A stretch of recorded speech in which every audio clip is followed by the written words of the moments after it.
இறைமொழி பேசுதே.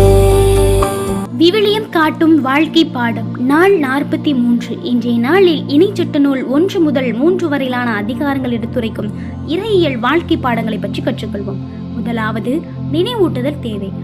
மோசே பாலைவன பயணத்தை மீண்டும் நினைவு கூறுகிறாரு.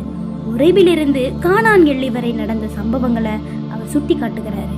குறிப்பாக உளவாளிகளின் நிகழ்வு மற்றும் மக்களின் பயம், அதனால வந்த தண்டனை ஆகியவை நினைவூட்டப்படுகின்றன. இங்கு வெளிப்படக்கூடிய இறையியல் உண்மை, நினைவில்லா மக்கள் நம்பிக்கையில்லா மக்கள் ஆகிவிடுகிறாங்க. கடவுள் கொடுத்த வாக்குறுதியை விட மனிதர் பயத்தை கேட்கும்போது ஆசீர்வாதம் தள்ளி போகிறது. வரலாறு என்பது பழைய கதை அல்ல, அது விசுவாசத்தின் கண்ணாடி. கடந்த காலத்தில் நடந்த தவறுகளை நினைவு கூறுதல் இன்றைய கீழ்ப்படிதலுக்கு வழிகாட்டுகிறது. இரண்டாவது, கடவுளின் தடை கூட தயவுதான்.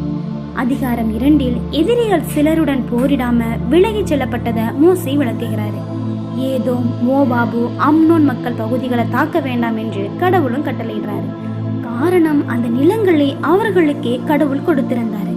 ஆனால் சீகோன் போன்ற அரசர்களுக்கு எதிராக போரிட அனுமதியும் அளிக்கப்பட்டது. இங்கு கற்றுக்கொள்ள வேண்டியது, எல்லா வாய்ப்புகளும் நமக்கானதல்ல. கடவுள் தடை செய்வது தோல்விக்காக அல்ல, திசை திருத்தத்திற்காக.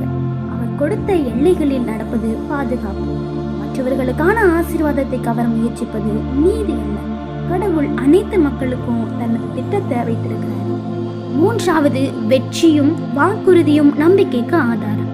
பாசானின் மன்னன் ஓகு மற்றும் மற்ற அரசர்களின் தோல்வி நினைவு கூறப்படுகிறது. கிழக்கு பகுதி நிலங்கள் ரூபன், காது மற்றும் மனாசே குலங்களுக்கு வழங்கப்பட்டன. மோசே வாக்களிக்கப்பட்ட தேசத்துக்குள் நுழைய முடியாது என்று அறிவிக்கப்பட்டானோ அவர் யோசுவாவை உற்சாகப்படுத்துகிறார். இங்கு வெளிப்படும் இறையியல் செய்தி, ஒருவரின் வாழ்க்கை முழுமையடையாமல் முடிந்தாலும் கடவுளின் திட்டம் தொடர்கிறது. தலைவர்கள் மாறலாம், ஆனால் வாக்குறுதி மாறாது. விசுவாசம் தனிப்பட்ட சாதனை அல்ல, அது தலைமுறைகள் வழியாக செல்லக்கூடிய ஒரு ஒப்படைப்பு. நாம காணாத பலன்களையும் கடவுள் நிறைவேற்றுவார் என்ற நம்பிக்கையே உண்மையான நம்பிக்கை என்பதாகும். இந்த அதிகாரங்கள் நமக்கு கற்றுத்தரக்கூடிய இறையியல் சிந்தனைகளை நாம சிந்தித்து பார்ப்போம். இறை வழியில் நாமும் நடக்க நம்மை முழுமையாக இறைவனுக்கு அர்ப்பணி